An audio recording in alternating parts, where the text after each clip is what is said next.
Hai everyone, welcome to Labaik Bongcah.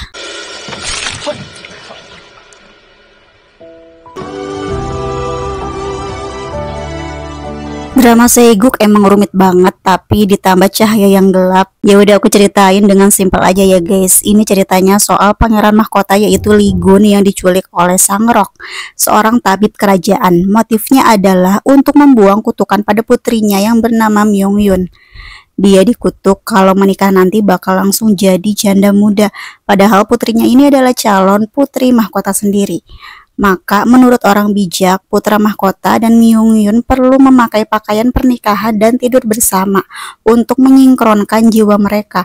Tetapi jika kebetulan putra mahkota bangun dan melihat wajah Myung Yun, semua ritual akan sia-sia. Awalnya lancar, tapi kemudian keadaan berubah ketika Myung Yun bangun dan menyadari apa yang sedang terjadi. Karena dia juga sebetulnya dibius sama bapaknya, jadi nggak tahu apa-apa. Dia tukeran baju sama pembantunya dan membangunkan putra mahkota. Akhirnya Lee Gun tahu kalau dia diculik untuk menghilangkan kutukan dari Myung Yun. Namun matanya tetap ditutup, jadi dia nggak bisa melihat lagi di mana atau bersama siapa. Akhirnya Myung Yun membantu Lee Gun melarikan diri tanpa ada yang menyadarinya dan membantu merawat kakinya. Tapi Lee Gun mau Myung Yun memanggilnya suami karena mereka udah tidur bersama. Tapi Myung Yun menolak guys. Oh iya, Myung Yun ini belum tahu kalau Lee Gun adalah putra mahkota dan bapaknya cuma bilang, ya udah tinggal terima beres aja soal ritual membuang kutukan tersebut. Putra mahkota membuka penutup matanya dan melihat Myung Yun yang lagi membalut lukanya dan langsung kayak terpesona. Putra mahkota bertanya secantik apa majikan Myung Yun kalau pelayan aja secantik ini.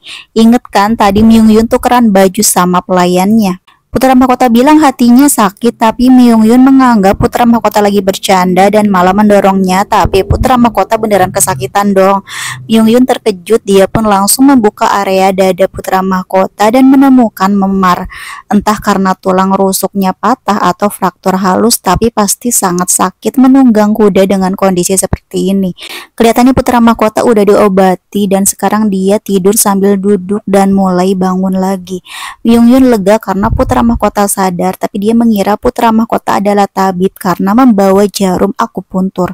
Singkatnya putra mahkota kembali ke istana dengan selamat, tapi karena sebelumnya dia memergoki Ibu Suri bermain cinta sama tabib istana, putra mahkota melapor kepada raja dan mereka sepakat untuk menyelidiki siapa tabib istana itu dengan berbekal bukti jarum akupuntur yang dia temukan saat Ibu Suri bermain cinta. Namun malam itu juga Ibu Suri dengan dalih perintah dari raja mengirimkan anak buahnya untuk membunuh putra mahkota.